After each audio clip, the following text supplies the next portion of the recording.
Hi friends, welcome to our channel. Satyabhama serial next ఎపిసోడ్లో ఏం జరగబోతోందో ఈ వీడియోలో చూసి తెలుసుకుందాం.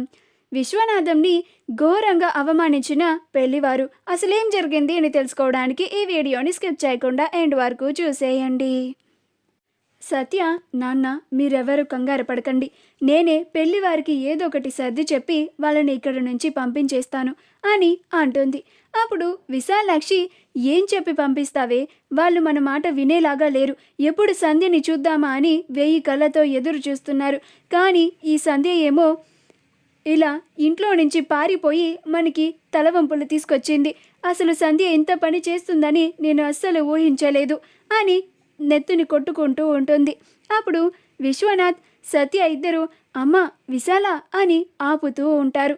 అప్పుడు సత్య, బాధపడకమ్మా, నేను ఏదో ఒకటి చేసి వాళ్ళని పంపించేస్తాను అని అంటుంది. అప్పుడు విశాల, నువ్వు ఏదో ఒకటి చెప్తావే, కానీ మీ పెద్దవాళ్ళు ఎక్కడా అని వాళ్ళు తిరిగి నిన్ను ప్రశ్నిస్తే నువ్వు ఏమని సమాధానం చెప్తావు అని అంటుంది. అప్పుడు విశ్వనాథ్, చచ్చిపోయారని చెప్తుందిలే అని అంటాడు.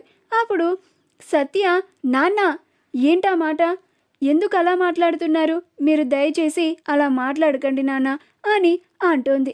ఈలోగా శాంతమ్మ, వెరే విశ్వం, విశాలాక్షి ఏంటర్రా, అందరూ లోపల ఉండి డోర్ లాక్ చేశారేంటి, పెళ్లి వాళ్ళు సంధ్యని తీసుకురమ్మని గొడవ చేస్తున్నారు, తొందరగా సంధ్యని తీసుకొని రండి అని డోర్ని నాక్ చేస్తూ ఉంటుంది. అప్పుడు హర్ష, నానమ్మ సంధ్యని తీసుకొని రమ్మని పిలుస్తోంది నాన్న అని అంటాడు.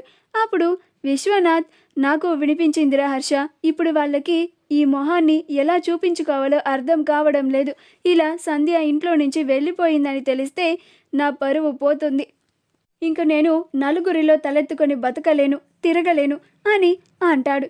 అప్పుడు సత్య, ఏదైతే అదైంది నాన్న, ముందు మనం ఇక్కడ నుంచి బయటికి వెళ్ళాలి, లేకపోతే పెళ్ళి వాళ్ళు ఊరుకునేలా లేరు, బయటికి వెళ్ళి మనం ఏదో ఒకటి వాళ్ళకి సర్ది చెప్పుకుందాం పదండి అని బయటికి అందరూ వెళ్తారు. అప్పుడు ఆ పెళ్లివారు, ఇదేంటి కుటుంబం మొత్తం లోపలికి వెళ్ళి ఏదో సీరియస్గా మాట్లాడుకుంటున్నట్టున్నారు, ఇంతకీ అమ్మాయి ఎక్కడా, అమ్మాయిని తీసుకురాలేదేంటి అని అంటారు.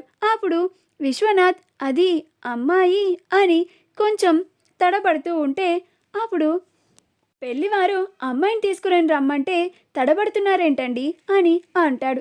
అప్పుడు విశాలాక్షి, అమ్మాయిని నేనే గుడికి పంపించాను, కాసేపు ఆగిన తర్వాత వచ్చేస్తుంది అని అంటుంది. అప్పుడు పెళ్లివారు, గుడికి వెళ్ళిందా లేక ఎవరితోన్నా లేచిపోయిందా అని అంటారు. ఆ మాటకి అందరూ ఆశ్చర్యపోతారు. అప్పుడు సత్య, లేదండి, మీరు మా చెల్లి గురించి తప్పుగా మాట్లాడుతున్నారు, మా చెల్లి అలాంటిది కాదు, తను నిజంగానే గుడికి వెళ్ళింది అని అంటుంది. అప్పుడు పెళ్లివారు, మరి నిజంగానే మీ కూతురు గుడికి వెళ్తే మీరు ఇలాగా ఇంతలాగా ఎవరినో కోల్పోయినట్లుగా, మీ కూతురు నిజంగానే ఇంట్లో నుంచి పారిపోయి మీ పరువునంతా తీసేసినట్లుగా, ఇంతలాగా బాధపడుతున్నట్లుగా మీ ఫేసులు కనిపిస్తున్నాయేంటి, అసలు నిజం చెప్పండి, చెప్తారా లేకపోతే అందరినీ పిలిచి గోల చేయమంటారా అని అంటారు. అప్పుడు సత్య, అవునండి, నిజంగానే మా చెల్లి ఇంట్లో నుంచి వెళ్ళిపోయింది అని అంటుంది. అప్పుడు పెళ్లివారు, ఎంత బాగా చెప్పావమ్మా, నీ చెల్లికి చాలా సంస్కారం ఉంది, చాలా మంచిది అని చెప్పావు కదమ్మా, ఇదేనా సంస్కారం? ఏమయ్యా విశ్వనాథం, నువ్వు కూతురు ఇంట్లో నుంచి వెళ్ళిపోయి ఎవరితోనో లేచిపోయింది అని బోర్డు పెట్టుకో అని అంటాడు. అలా పెళ్లివారు విశ్వనాథంని, తన కుటుంబాన్ని చాలా దారుణంగా అవమానిస్తారు. అందరూ చాలా బాధపడుతూ ఉంటారు. మా వీడియో కనుక మీకు నచ్చినట్లయితే లైక్ చేయండి, షేర్ చేయండి, మా ఛానల్ని సబ్స్క్రైబ్ చేసుకోండి, పక్కనే ఉన్న బెల్ ఐకాన్ని క్లిక్ చేయడం మాత్రం మర్చిపోకండి.